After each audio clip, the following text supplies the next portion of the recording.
Go. Hi, welcome to Tyne Valley Motorhomes. I'm Callum and this is a handover of an Elddis Autoquest 140. So as we start walking around the vehicle, the first locker door you get to is your cassette locker. So you've got two keys on here. One is the door and all the additional lockers, and one is your water. So using the main habitation key, which is the try mark on this one, so it's West alloy, it's a square key should I say, that unlocks all these doors. You can push the catch in, push the other button in and release the door. To get the cassette out, lift the orange handle and pull it out the side of the van.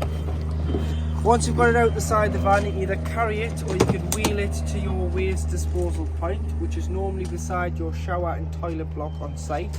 And to empty, pull the spout up, remove the grey cap, pop the grey cap to one side for the moment. Start to tip the cassette out, but press the orange button at the back of the cassette, which allows a bit of air in and allows it to all pour out consistently of the front of the cassette.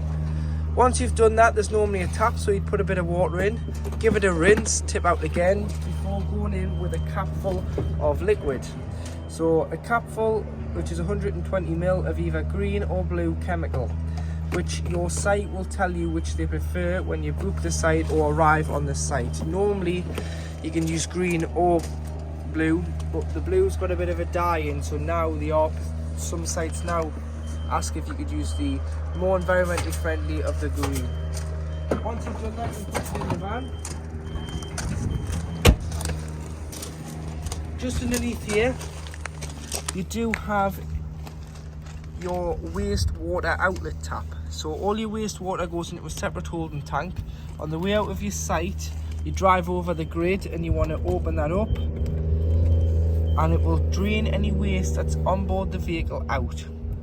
In the winter, it's very important that you allow this tap to be open and leave it open, just so that any water that's in there is allowed out and it's fully drained off. So normally what's best practice to do is drain it all off on your site, leave it ajar when you drive home so it's open, and that any water can just wiggle its way out when on the camber of the road, when you're bumping over speed bumps and turning left and the water sloshes out. Because the tank is flat, it will allow any water out of the tank. So do exactly the same with the fresh, which I'll show you when the fresh is. It's just here. So fresh water drain, you can open it up and drain it off and leave it open. So the only time you drain this off is if you've taken on a source of contaminated water. You're not using the vehicle for a couple of weeks, there's no need to leave water in it. And in the winter you want to fully drain this off so the water doesn't freeze and turn to ice and crack any tanks or any pipes on board. So leave that open, and again, if you are knowing it's your last site, just get rid of it at your last site and then leave it open when you drive home, and it'll just rock any loose water out. To fill it, however, you need to carry a hose pipe with some hose pipe fittings, as it's mainly just a brass tap on site. And this is a lockable cap, so when it turns like so and you can't grip it, it's locked. However, if you turn the key and then you're able to get a grip of it and remove the cap, you put the flat end of the hose in here, connect the other end of the hose with a hose lock connection and a screw-on tap connector to the site's tap. Fill the vehicle with water, wait until it overflows or until you're happy there's enough water on board. If you're going travelling, if you're going wild camping, you will have to take a full tank of water with you. If you're going to a site, tend to only travel the maximum of 20 litres. This is enough to stop and have a cup of tea, use your own toilet or make some food. But if you're going to a site, don't put too much water on board because you can get the rest there. It'll just impact your payload. And then in here, this is your battery locker. So again, with the West alloy key, you've got your leisure battery here, which is a 105 amp hour leisure battery, and you've got your main hookup point. So to hook the vehicle up, hold the collar and cover of the hookup lead back, slide your lead in the groove so that you can shut the door, and connect onto the vehicle first and then the sight, and do it in reverse order when unhooking. You'll be able to lock this door, it's got a rubber seal on there, it's all watertight, and leave your hookup lead in the vehicle. But remember, unhook before you drive off because you've only got 25 metres. So I'm not getting you very far. Here you do have your wheel flue. So there's no cover for that, that's a flue for your boiler and your space heater. So do just make sure that's always obstruction free at any time. The back of the van, you've got your high level brake light, and you do have, someone has added a reversing camera to the centre of the bottom of the bumper of this vehicle. LPG, so liquid petroleum gas. This is your gas locker, and it takes it can fit 2 6 propane bottles. So the motorhome is set up for propane. Butane is a summer gas. It's got a really low freezing point, so whereas propane will freeze a lot at a higher temperature than butane. So butane will freeze first, whereas propane you'll be able to use throughout the winter and it will not freeze. I've got my test bottle on here. So to connect the cylinder, put the cylinder in, strap the cylinder in. This is known as a pigtail, the pipe that goes from the regulator to the cylinder itself. Left to tighten, right to loosen. Opposite ways with the being gas. This is a hand tightened pigtail, and you only need to hand tighten and nip it up before turning the cylinder on. Make sure the cylinder is turned off before you start travelling. And if you have got a second one, when one bottle becomes empty, you can just disconnect the pigtail and connect it to your reserve bottle. Fridge vents, awning light, vent for your microwave, F45 Fiamma awning. Using the Peugeot Boxer key, you've got a lockable diesel cap. Opening the passenger door, you've got the locations of your tyre pressure. So 5 bar on the front, which is 72.3 psi, and 5.5 bar on the back, which is 79.5 psi. Toolkit is underneath the passenger seat, which includes a jack, a brace, a toe and eye. And underneath the floor in this compartment is where the engine battery lives. It's not underneath the bonnet on a Boxer, which is identical to a Ducato and a Citroen jumper or relay. It's got to be underneath here, so if you ever need to change your engine battery, lift this panel off and you'll get the top of it, or if you ever want to put a charger on, you can do it there as well. However, if you do want to get underneath the bonnet, the release is here, so you do need to have the passenger door open.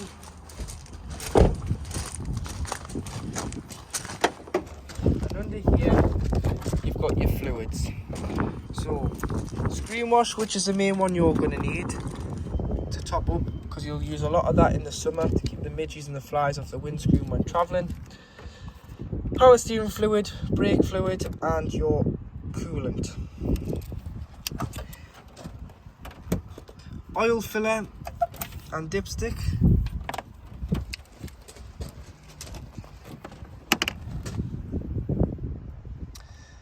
Positive for giving or receiving a jump start, so you put your red clip on there and your black clip just beside the passenger headlight here, which is your earth. So you may need to just give it a rub on there to get a good earth over time. As you see there, it's got slightly coated with a bit of rust on there, so to get a good connection, just pop it on there, give it a scrub until it starts sparking, and then you'll be able to either jump start the vehicle off another vehicle or use this to jump start your other vehicle. So to operate your Elddis control panel, when you come into the van, you want to turn on the master switch first. The master switch provides power from the leisure battery to all appliances. If you hooked up, you will get 230 volt. If you're not, you'll just get 12 volt off the leisure battery. Then you can flick on your lights. You must have this switched on, and then they all are individually switched around the van. So this is kind of like the main spur for the lights. Making sure you've got enough water on board, which you can check here. So you can see when you press there, you've just got under half a tank of fresh water on board. You can turn the pump on. Should you not have any water on board, don't turn the pump on, because you could burn the motor out on the pump. It'll always pressurise up first and then cut out like it has there before. And your awning is your awning light on the outside of the vehicle. And that is your Elddis control panel. Just on the top here before we go, this is your battery voltage reader for your leisure battery. So always take the hookup out of the battery because it's on charge, and then you'll get a true reflection of how much charge is in the leisure battery at any one time. So we'll provide the heating and hot water on this vehicle, and you've got your heating controls here and your hot water controls there. So first of all, I'll go through the heating controls. So this dial on the right hand side is the room temperature. So you can go all the way to the top, which is where it is now at 30 degrees, or you can adjust the temperature to suit how hot you want the inside of the motorhome to be. But always make sure it's above the outside air temperature, otherwise it won't warm up, because the thermostat will be picking up. Say you've got it set to 15 degrees and it's 16 degrees outside, or 17, it'll not warm up. However, if it was 16 degrees outside and you had it set to max on 30 degrees, the heating would come on. So once you've selected the temperature, you want to select the energy source that you're using. So in the current position it's at the moment, at 12 o'clock on the 0, it's off. These are your electric sources. So you've got one wavy line, which is 750 watts of mains electric. Two wavy lines, which is 1500 watts of mains electric. And three wavy lines, which is 3 kilowatts of electric. Then finally the bottom one is gas and 1500 watts of electric. So you're using both sources together, which will reduce the time it takes to heat the vehicle. This you'd use more in the winter. So if you've arrived on your site and it's really cold, for the first 15 to 20 minutes you might use both sources to take the chill off the van, and then once you've finished you just turn it back to 1500 watts of electric, because you turn the gas off, because you're on a site, you don't want to waste your gas, but it will have helped bring the vehicle to a warm temperature. However, if you're not on electric and you plan on doing a bit of wild camping, you're going to have to use gas on its own, and that's going the other way. So you've got off, you've got your recirculation fan, so if it's warm enough you can just recirculate the heat around the van, or you can use gas, which is this one here, which if you weren't hooked up and it was the only source you had available, as long as your gas bottle's turned on, you can use gas to heat the motorhome. To operate your hot water, which again is a whale water heater, you've got two sources. So you've got electric or you've got gas. Gas is dead simple, you just turn it on. Electric, you've got one wavy line, 750 watts, or two, which is 1500 watts. And by all means, you can have the gas and electric on the water heater on together. There you go, you get the green light, it's operating. And this will reduce the time it takes to heat the 10 litres of water in the boiler. And then just a top tip, if you're ever getting any problems with the heating, all you need to do is sometimes you've got to just rock the switch. If it won't go, this is just if it has redeemed a fault, you can rock the switch back and forth, and then that will eliminate the fault on the wheel and you'll be able to get going again. But as you see, there wasn't any fault there, it's all working as it should, and it's been tested by our technicians in the workshop. In the kitchen you do have 3 gas burners, so using the ignition on the built-in on the front of the oven there, it lights your hob, so no need for an individual match on these.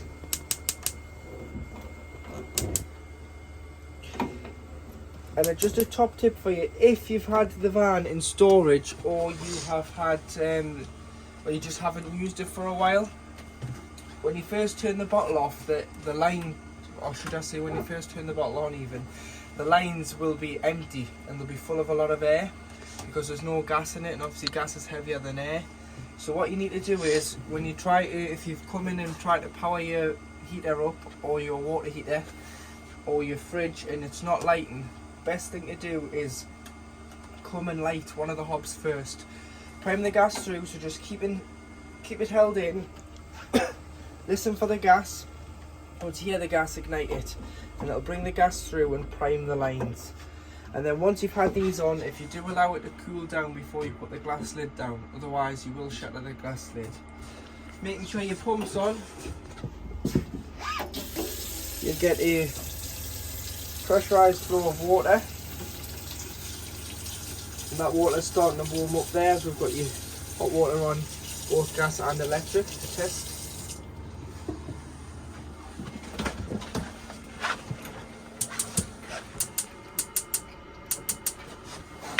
Underneath, you've got your grill, and under your grill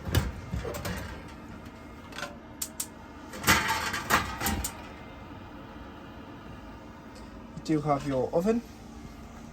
If you ever need any parts for the oven, the sticker's located on here, which is your model number of your oven, grill and hob. So if you ever need anything, if you quote any motorhome or caravan deal like that, details, they'll be able to get the right parts for this Bedford oven.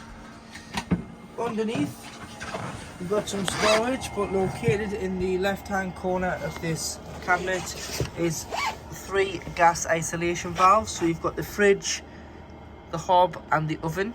Any problems with gas, turn the bottle off to be safe. These are mainly for when the vehicle is annually serviced. The technician will test each gas appliance as reading the correct gas level. If you've got a problem with one appliance and you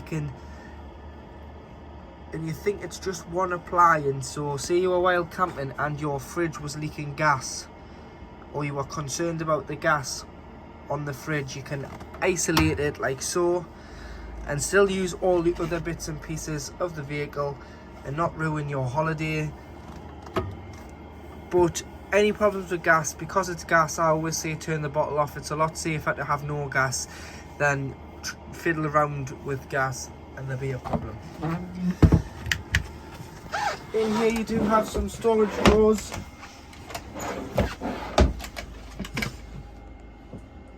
And above you've got a Daewoo 800 watt mains microwave, so you've got to be hooked up onto power for this to work, because it's like a household microwave. And you have a fuse spur for the microwave just in the top corner, so you can turn that on and off. Again, if you get any problems with that, you might just want to isolate the supply of that if it is causing an issue. Racks for your cups and your plates in here, they are just screwed in. If you do want to put your own racking system in there, it's just 2 screws, you can take them out. Kitchen lights, 2 230 volt sockets for a kettle and a toaster in there, but again you've got to be hooked up for them to work. And make sure when you open in this cupboard here, there's a catch just at the bottom for you to open. Some handy storage here.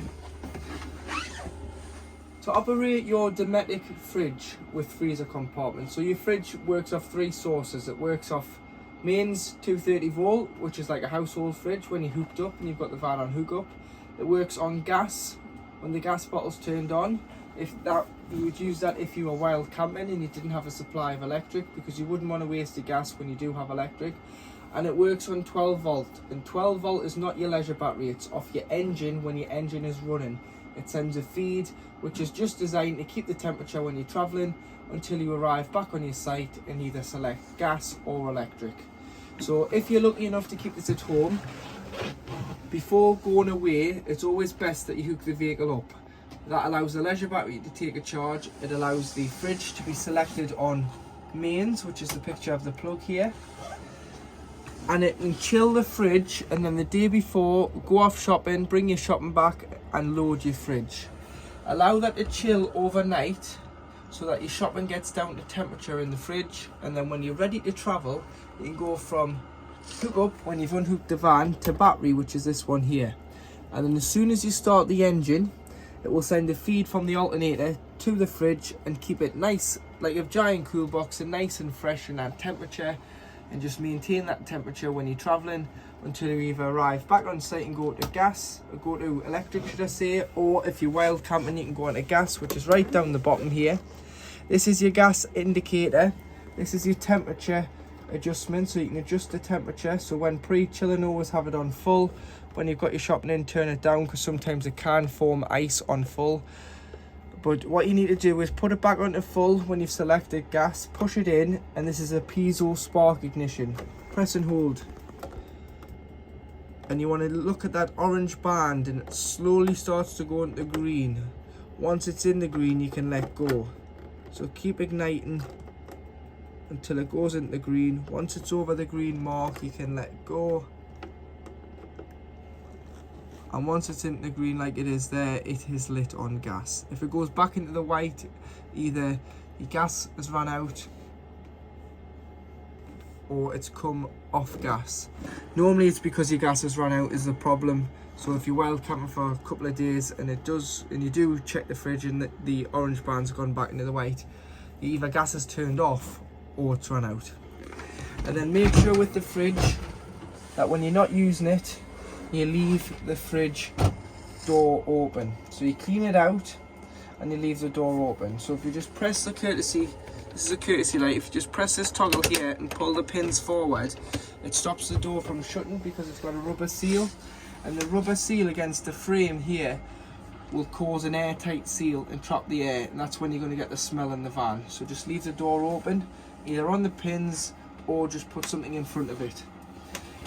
And then finally, like the oven, every fridge has got a sticker at the back with a model number. So any parts for the fridge, that details will be required by the parts department of any motorhome or caravan dealership to get the right parts for the Dometic fridge. So located in your wardrobe, you do have your TV aerial. So it's a Teleco TV aerial with a Teleco TV booster. So the booster, you've got a wheel here which amplifies the signal if you turn it one way, or brings the amplifier down should it be too strong. And always go to the booster first if you're struggling to get a TV reception. So try the booster, plus and a minus. If it's pixelating on too much, try turn it down to get a steady picture. And then if you're still struggling, push the aerial up, tighten, and use the black collar, and it directs the aerial on the roof. And what you need to do is look where your other caravans and motorhomes are pointing, and then you shouldn't have to fiddle on with the aerial for too long, because they've already done that for you, and you just point yours in a similar direction and you'll get a good enough signal. But always before travel, loosen the nut off, pull the aerial stem in and tighten it up so it's nice, safe and secure, and that the wind isn't going to cause any damage to the pole or the aerial on the roof. In the bathroom, to operate the toilet, so the toilet has a freshwater flush from the main freshwater tank on board. So you need to make sure that the pump's on. You'll be able to press the blue button here and get a bit of flush. Always put a small amount of flush in the toilet before you use it, because it helps lubricate the seal between the blade and the cassette. And then before you think about using it, to stop the bowl and the blade getting messy, open the blade. And the blade is this grey lever on the bowl of the toilet, on the pedestal. So slide this to the right, use the toilet. Once you've used the toilet, give it a flush, and then close the blade. Closing the blade after use will allow the cassette to come out the side of the van when it's full, and it indicates that it's needing changed. If this was to be left open, the cassette will not come out the side of the van. And I always think it's good routine to flush, open the blade, use the toilet, flush, close the blade. Blue or green chemical goes into the cassette, either the liquids or the tablets. If you're buying the liquids with the blue and the pink is for caravans and motorhomes with a separate header tank. However, this vehicle doesn't have one. It's fed from the main freshwater tank, so you can't put any chemical in. But what you could do is get a spray bottle, keep it handy in the cupboard in the washroom here, put a small amount of pink in, rest water, spray the bowl, flush, and close the blade, and it'll do exactly the same job. It'll clean the bowl and give a fragrant smell in the washroom. When the cassette indicates that it's full, you've got a picture of a diagram of a cassette here. You'll get 3 green lights underneath it, which just give the indication of how full it is with the float on board the cassette. When that indicates, just take it outside the van and take it to the disposal point and empty. Calorie cabinet.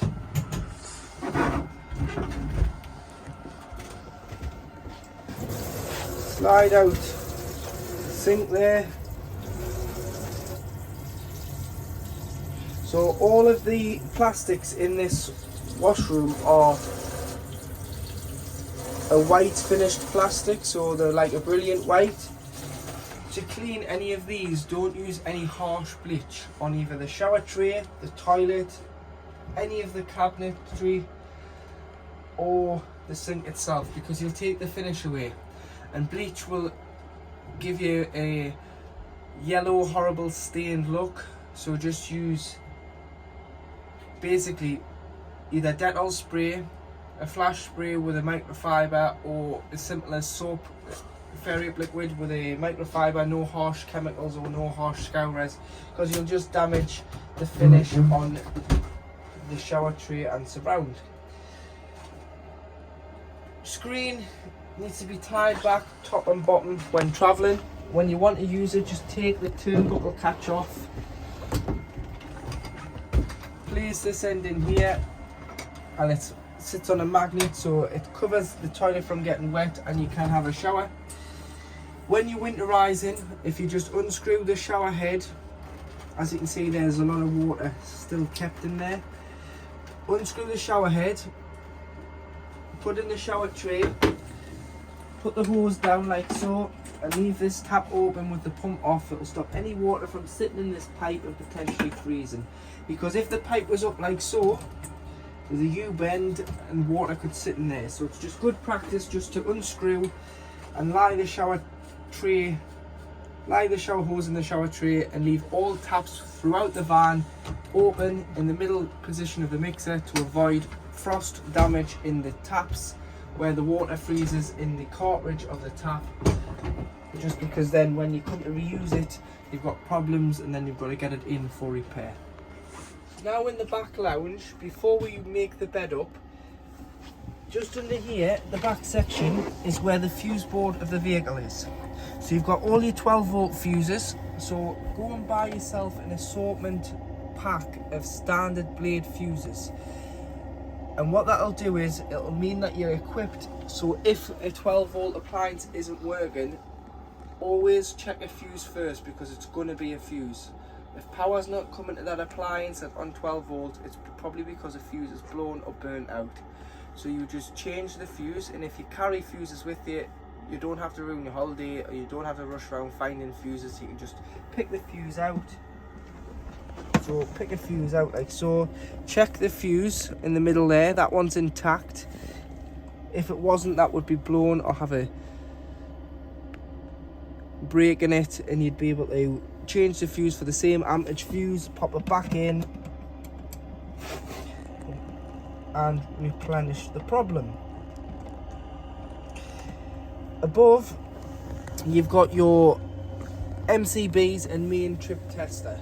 So should you trip the van out on electric by using too much power inside the vehicle at once, try here before you try your main site.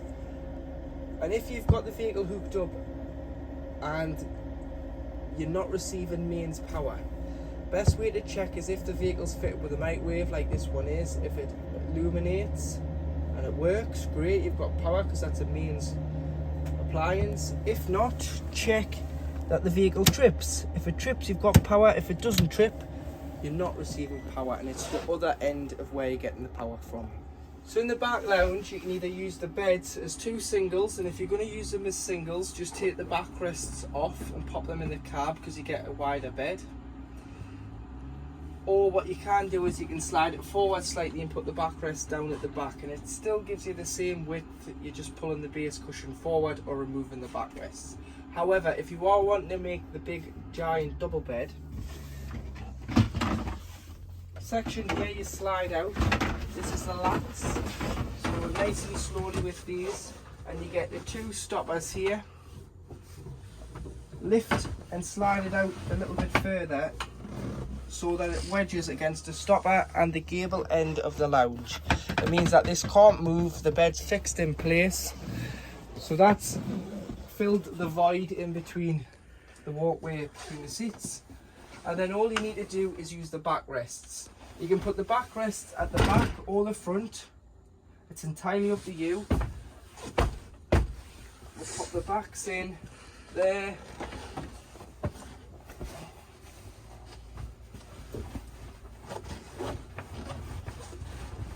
There, it's a tight fit, but it's what you want, because you don't want the bed cushions to move.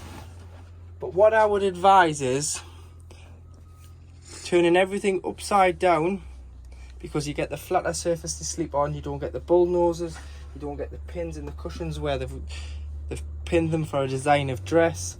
You just get a flat surface to sleep on. You can put the quilt cover on, the fitted sheet, and it's a proper double bed. So in the back driver's side of the vehicle, in the lounge, remove the cushions, and underneath here you've got the wheel boiler, which I'll get into in a moment, and you've got the wheel heating system, so the air blown space heater. So that provides that's an intake, and all these hoses off it are duct pipes to duct around the van, which provides the hot air. At the back, however, is the more important one, which is the boiler. So the boiler heats 10 litres of water in here, which is a storage boiler. So it's not like a combi, it stores the water in it. It's like a more traditional type of boiler.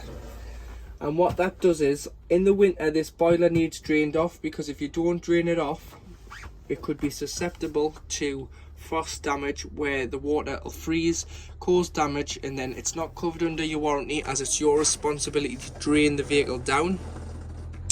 However, it is a costly mistake to make. So when you're parking it up anywhere from the back end of October, start of November, you want to be draining it down when we're experiencing colder temperatures, because if it did freeze overnight, the water can freeze when it's not in use. And just down here you've got a yellow tap, and you can't miss it. That is shut when it's pointing to the front cab. Lift it up so it's pointing to the roof of the van, and you'll hear the water draining directly out underneath the van. Leave it in this position when you're not using it, and then when you're ready to take it out in the next season, or you're fancying that odd weekend away, when you arrive at your site, before you start filling it, or if you're doing it at home and prepping it before you take it away, point that back to the cab, shut the fresh and the waste outside and all the taps within the van, and then fill the vehicle's freshwater tank. Once you've filled the vehicle's freshwater tank, you can then start the process, which is known as priming.